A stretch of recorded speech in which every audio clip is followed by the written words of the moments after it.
اخلاق اور کردار اور کیریکٹر کو جب تک پیش نہیں کریں گے.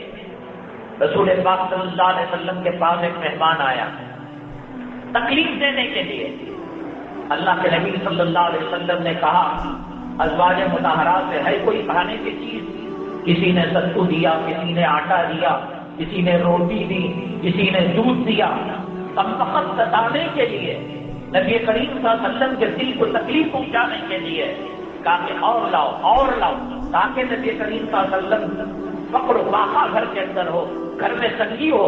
نلڈے تک کھایا اور جو سویا تو وہ ایسا زمانہ نہیں تھا کہ اٹیچ باتھ روم ہو, یہ دروازہ کھولا ٹوائلٹ مل گیا. اور اس زمانے میں جنگل کو جانا پڑتا تھا. اس نے کہا کون جنگل کو جائے کون جائے گا؟ یہی کھایا ہے تو یہی اس کا حق ادا کرے. بسترے کو ناپاک کر دیا. پھر تھوڑی دیر بعد یاد آیا ارے اللہ کے نبی صلی اللہ علیہ وسلم نے میرے ساتھ وہ قربت کا معاملہ فرمایا ہے, وہ اخلاق کا معاملہ فرمایا ہے. میں نے کھایا بھی پیا بھی اور احسان فراموشی کا معاملہ کیا اور بسترے کے اندر پیشاب پاخانہ کر دیا. کیا سمجھیں گے؟ ابھی اندھیرا ہی تھا کہ وہ اٹھ کر رفو چکر ہو گیا. اللہ کے نبی صلی اللہ علیہ وسلم نے تہجد کی نماز پڑھی. کیونکہ وہ غیر مسلم تھا, تہجد پڑھنا فجر پڑھنا اس کے بس کی بات نہیں تھی اور نہ ہی اس کو کہا جا سکتا تھا. فجر کے بعد مہمان کو پوچھنے کے لیے کہ چائے لوگے, دودھ لوگے, پانی لوگے, کیا لوگے؟ جا کر دیکھا مہمان ندارت, مہمان غائب ہے. اللہ کے نبی صلی اللہ علیہ وسلم کے صحابہ کرام اتنے آپ کے مطیع تھے, فرمانبردار تھے. آپ اگر فرما دے کہ سمندر کے اندر ڈبکی لگاؤ تو ڈبکی لگا دیتے تھے. آگ کی دریا میں کودو, آگ کی دریا میں کود جاتے تھے.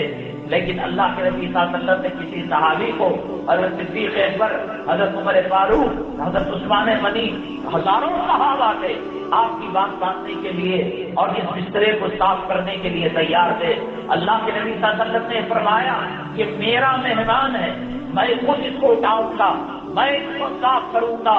امام الانبیاء ہیں, خاتم الانبیاء ہیں, ساقی کوثر ہیں, شافی محشر ہیں, سید الاولین ہیں, سید الآخرین ہیں. اللہ نے آپ کا نام اپنے نام کے ساتھ جوڑا ہے اور ایک دشمن نے جو بسترے کو گندا کر دیا, پلید کر دیا, پاخانہ کر دیا, پیشاب کر دیا, ان نبوت کے مطہر طاہر ہاتھوں سے اس کو صاف فرما رہے ہیں قریب کے کنویں کے پاس جا کر. اب وہ جو ہکا بکا ہو کر بھاگا, حیمت کے اندر بھاگا, قوم کے ماحول میں بھاگا, تلوار کو چھوڑ کر چلا گیا. لوہے کی تلوار کی بڑی قیمتی تھی. اب اس کو لینے کے لیے جو آیا تو کہا کہ نبی صلی اللہ علیہ وسلم گھر میں موجود نہ ہو, آہستہ سے تلوار اٹھا لوں گا اور رفو چکر ہو جاؤں گا. لیکن نبی کریم صلی اللہ علیہ وسلم کے دولت قدرے سے پہلے یہ کنواں پڑا کرتا تھا, یہ کنواں درمیان میں آتا تھا. دیکھا سرور کونین آقا دو عالم جناب محمد رسول اللہ صلی اللہ علیہ وسلم بدن سے نفیس اپنے مبارک ہاتھوں سے, جو مبارک ہاتھ جس پر پڑ جائے جہنم کی آگ اس پر حرام ہو جاتی ہے, وہ مبارک ہاتھ کھارے پانی میں پڑ جائے وہ میٹھا ہو جاتا ہے. وہ مبارک ہاتھ جس ہنڈیا کے اندر چلا جاتا ہے اس میں خیر و برکت اور وسعت ہو جاتی ہے. ایسے بابرکت ہاتھ میرے پاخانے کو, میرے فضلے کو, میری ناپاکی کو صاف کر رہے ہیں. جا کر تھر کانپنے لگا. اب پریشان ہو گیا.